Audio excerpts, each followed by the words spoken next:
Hace algunos meses, decidí emprender una aventura diferente, una que me llevara a explorar lugares abandonados y sumergirme en el misterio que rodea a esos rincones olvidados por el tiempo.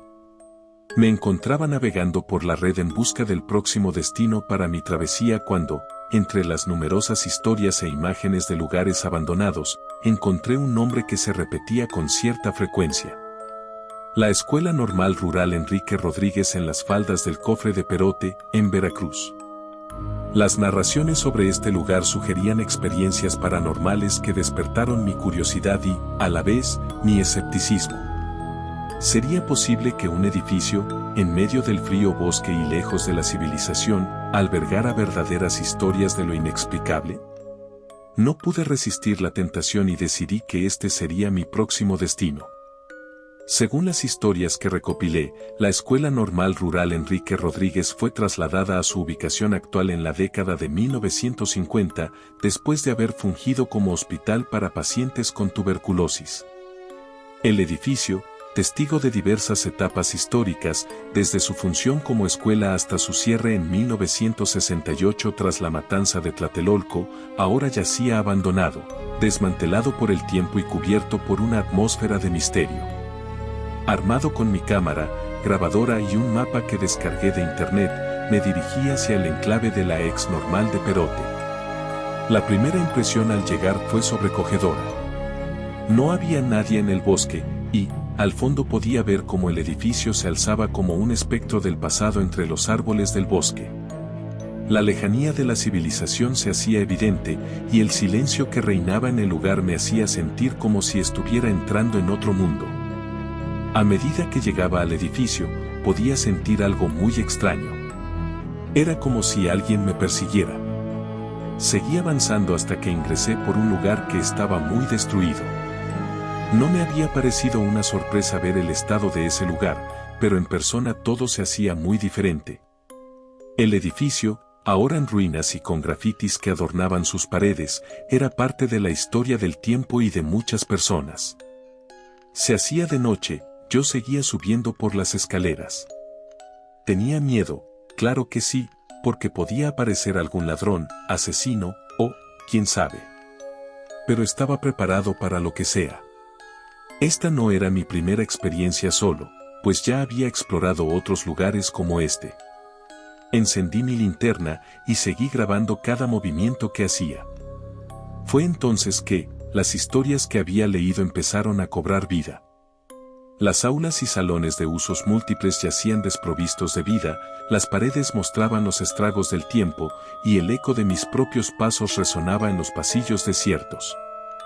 Las fotografías que tomaba capturaban la decadencia del lugar, pero también buscaban atrapar cualquier destello de lo inexplicable. Llegué a lo más alto del edificio. Me tomé muchas fotos usando una luz LED para iluminar mejor, y me quedé contemplando las estrellas. Pero, algo sucedió.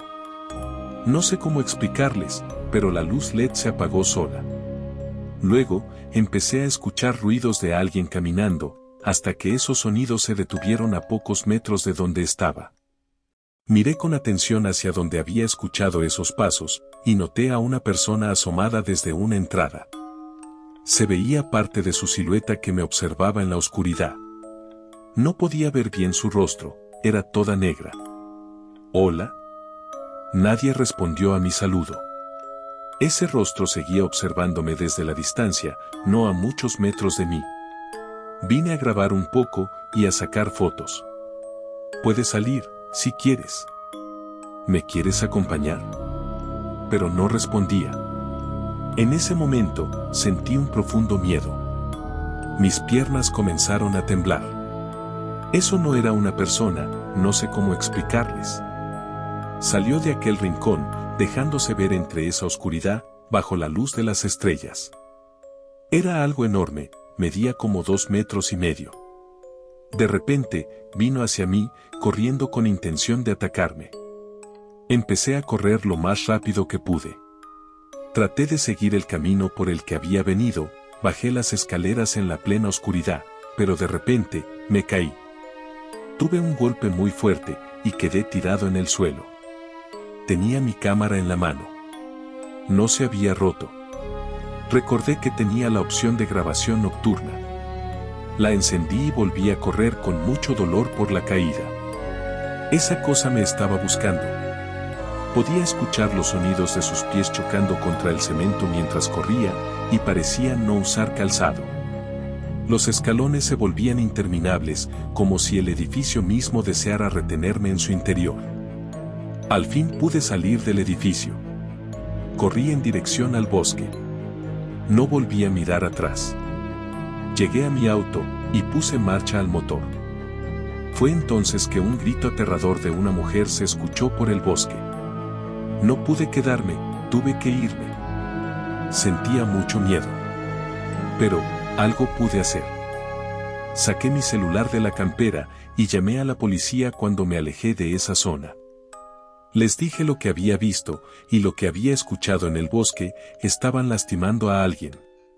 No quiero hacer más larga la historia, pero la policía fue al lugar, y, según ellos, no encontraron nada en el bosque.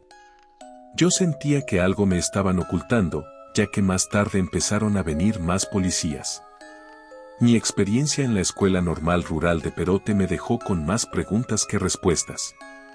Había experimentado algo único, algo que se resistía a ser completamente comprendido. La historia de ese lugar, entre sus paredes grafiteadas y sus rincones olvidados, permanecerá en mi memoria para siempre, como una huella de lo desconocido.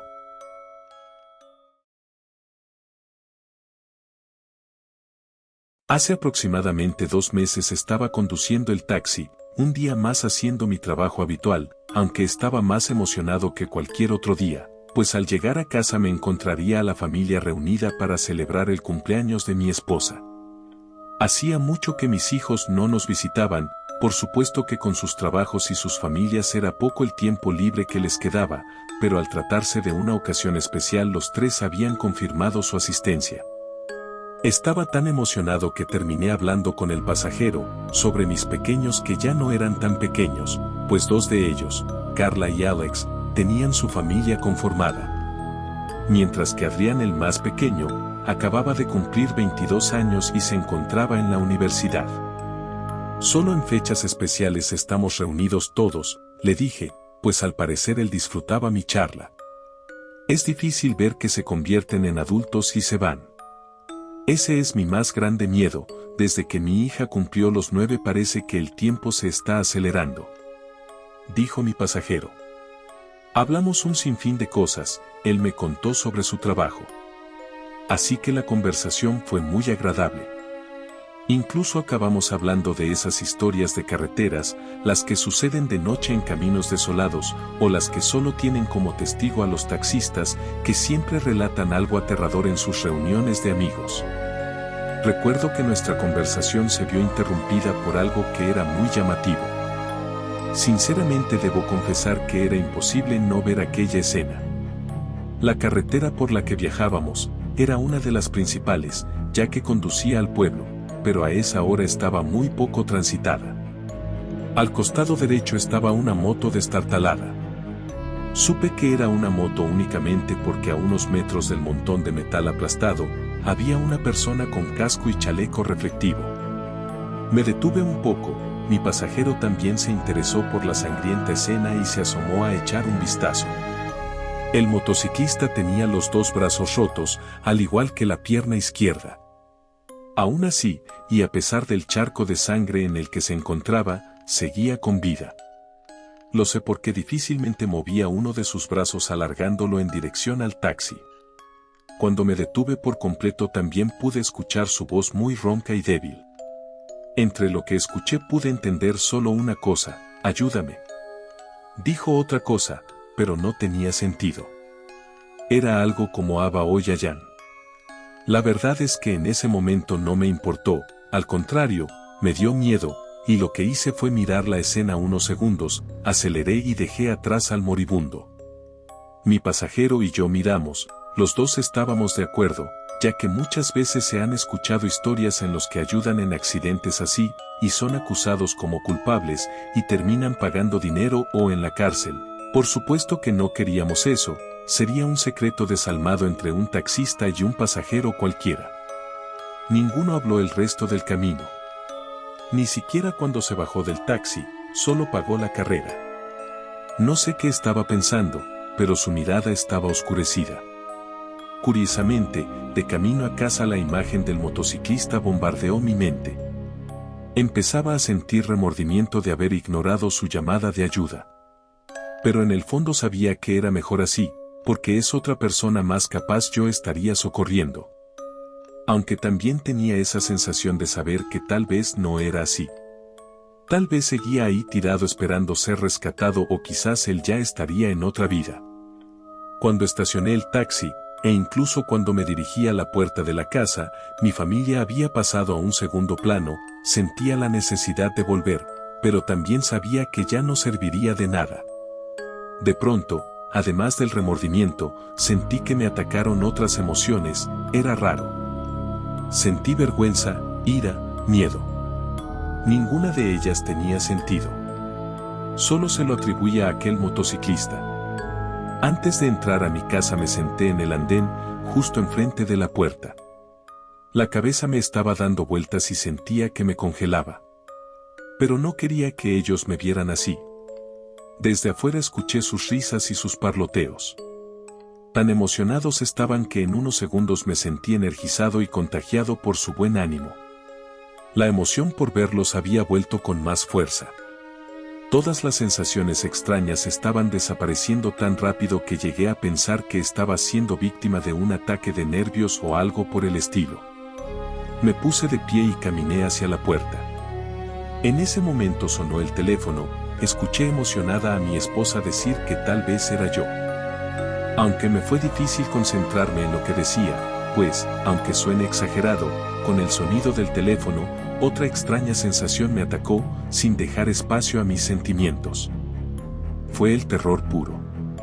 Sentí el vacío que se experimenta al caer en picada en una montaña rusa.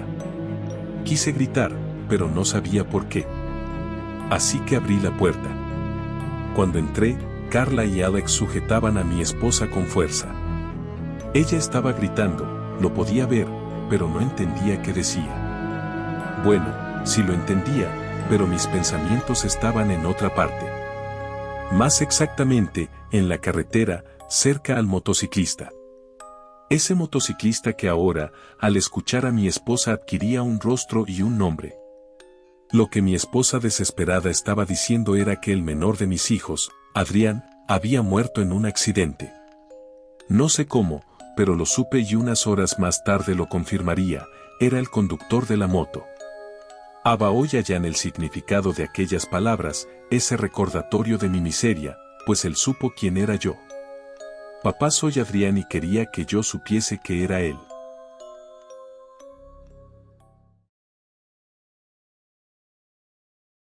Yo era trailero y normalmente viajábamos por la tarde o noche, siempre iba conmigo un auxiliar por si me cansaba, él manejaba o viceversa.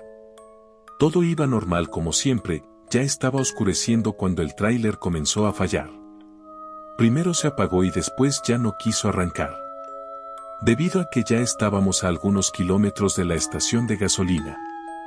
Mi compañero decidió ir caminando hasta allá para buscar ayuda, yo decidí quedarme intentando arreglar el tráiler ya que sabía un poco de mecánica. Pasaron aproximadamente 10 minutos y mi compañero ya no se alcanzaba a ver. Esa noche en particular brillaba la luna y la carretera estaba sola. De un momento a otro comencé a sentir mucho frío, ya estaba oscuro, así que preferí meterme al tráiler y esperar dentro. De todas formas no encontraba la falla, estaba acostado cubierto con mi chamarra cuando empecé a escuchar pasos afuera, pero eran pasos fuertes y pesados. Escuché cómo caminaban por todo alrededor del tráiler. También escuché gruñidos y los pasos cada vez se escuchaban más fuertes, me espanté y me quedé cubriéndome dentro del tráiler, solo me estiré para cerrar las puertas con el seguro. No sé cuánto tiempo pasó, pero de repente empezaron a sacudir el tráiler y los pasos se escuchaban aún más pesados y fuertes. Me armé de valor y tomé una barra de hierro que traíamos. Sin asomarme, pensé en salir, pero en ese momento vi una luz que iluminó la parte de enfrente, escuché a mi compañero gritarme que había conseguido ayuda. Bajé corriendo y le pregunté si no había visto algo afuera. Dijo que no, que solo me vio extraño, a lo que respondí que no.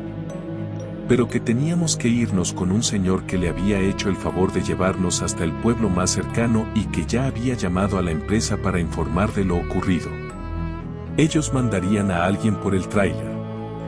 Ya dentro del carro del señor que nos llevaría, me dijo que me hubiera ido con mi compañero desde un principio. Que nunca nos quedemos solos en esa carretera porque mucha gente ha desaparecido y los que habían visto decían que se los llevaba un perro negro gigante con ojos rojos, ellos decían que era un demonio.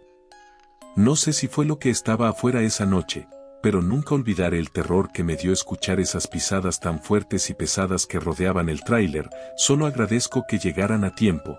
Después de lo ocurrido no volví a quedarme solo en las carreteras y menos de noche.